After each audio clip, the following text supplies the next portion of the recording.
Bismillahirrahmanirrahim. Assalamualaikum warahmatullahi wabarakatuh.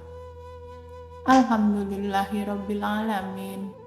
Kita bisa berjumpa kembali di channel ini, Haira TV.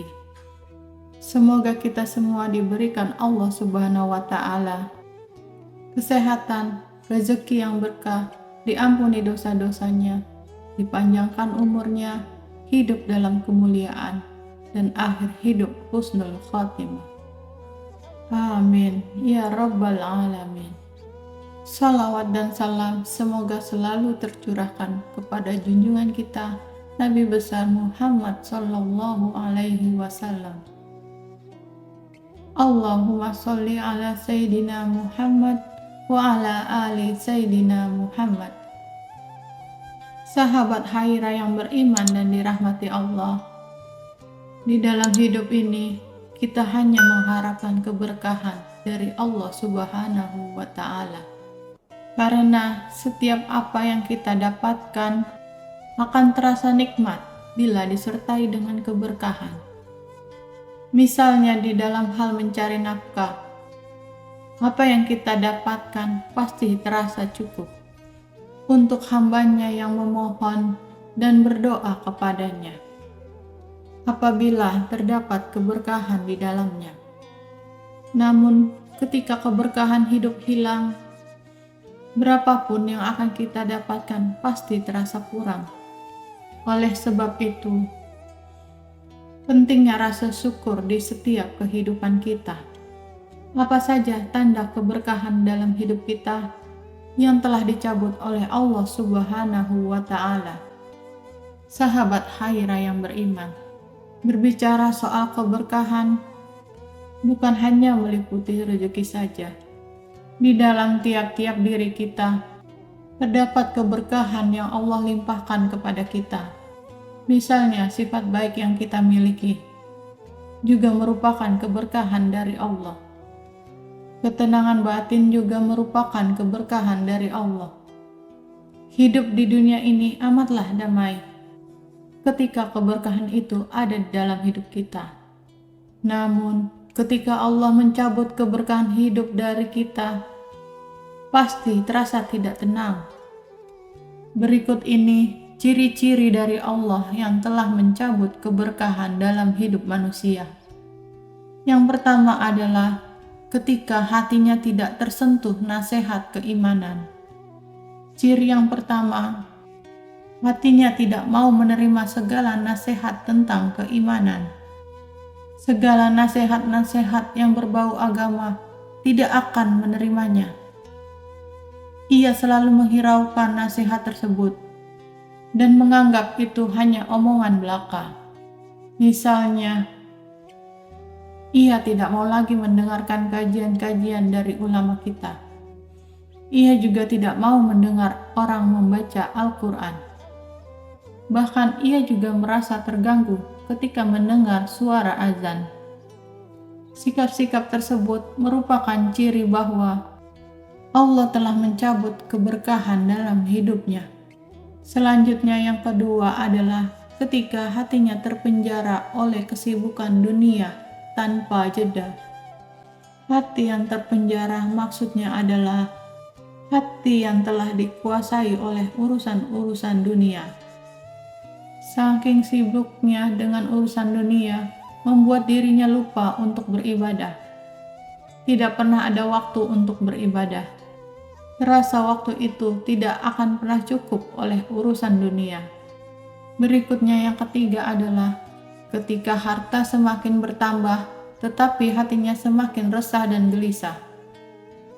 Ciri selanjutnya adalah persoalan harta. Hartanya melimpah ruah, tetapi hatinya takut akan kehilangan harta tersebut. Misalnya, seorang koruptor, karena memikirkan harta tersebut, biasanya ada saja yang terjadi pada keluarganya.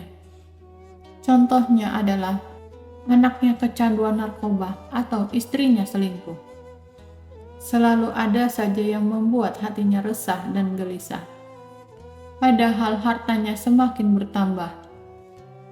Yang keempat adalah Anak istri dimanja oleh harta, tetapi malah tambah durhaka. Untuk urusan harta, ia selalu memanjakan keluarganya dengan harta tersebut. Ingin beli apa saja pasti mudah, tetapi bukan malah tunduk atau takut. Justru keluarganya tambah durhaka. Misalnya, seorang istri yang dimanja oleh harta, bukannya malah patuh, ia malah tidak taat kepada suaminya. Begitu juga pada anaknya. Anak tersebut selalu dimanja oleh harta, minta ini, minta itu, pasti diberi. Tetapi anak itu malah durhaka kepada orang tuanya, suka berbohong kepada orang tuanya, padahal apa-apa selalu dituruti. Itu merupakan ciri keberkahan dicabut oleh Allah Subhanahu wa Ta'ala. Yang kelima adalah ketika hartanya cepat habis dalam kesia-siaan.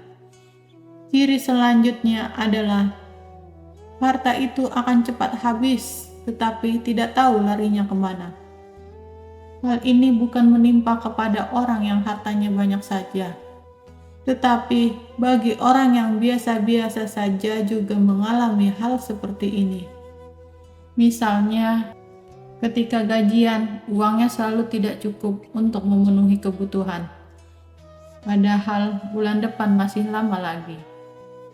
Ada saja jalannya uang itu cepat habis untuk perbuatan yang tercela atau sia-sia.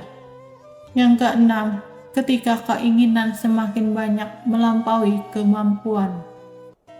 Keinginan akan duniawi semakin bertambah, padahal ia sadar itu di luar batas kemampuannya. Keinginan itu tidak hanya datang dari dirinya sendiri. Keinginan itu juga datang dari keluarganya. Hal itu menyebabkan ia melakukan perbuatan yang tercela. Misalnya, istrinya mempunyai keinginan yang macam-macam, tetapi kemampuan ekonominya tidak mencukupi. Lantas, istrinya menyuruh suaminya melakukan perbuatan curang di dalam pekerjaannya ataupun di dalam usahanya. Yang ketujuh, ketika musibah datang silih berganti tanpa mengambil hikmah. Ciri selanjutnya adalah ketika musibah datang menimpanya, tetapi ia tidak dapat mengambil pelajaran dari musibah itu. Ia malah semakin jauh kepada Allah, karena saking bosannya terhadap musibah yang selalu menimpanya. Hal tersebutlah merupakan tanda bahwa Allah telah mencabut keberkahan di dalam hidupnya. Wallahu a'lam bishawab. Demikian yang bisa saya bagikan. Semoga bermanfaat untuk kita semua.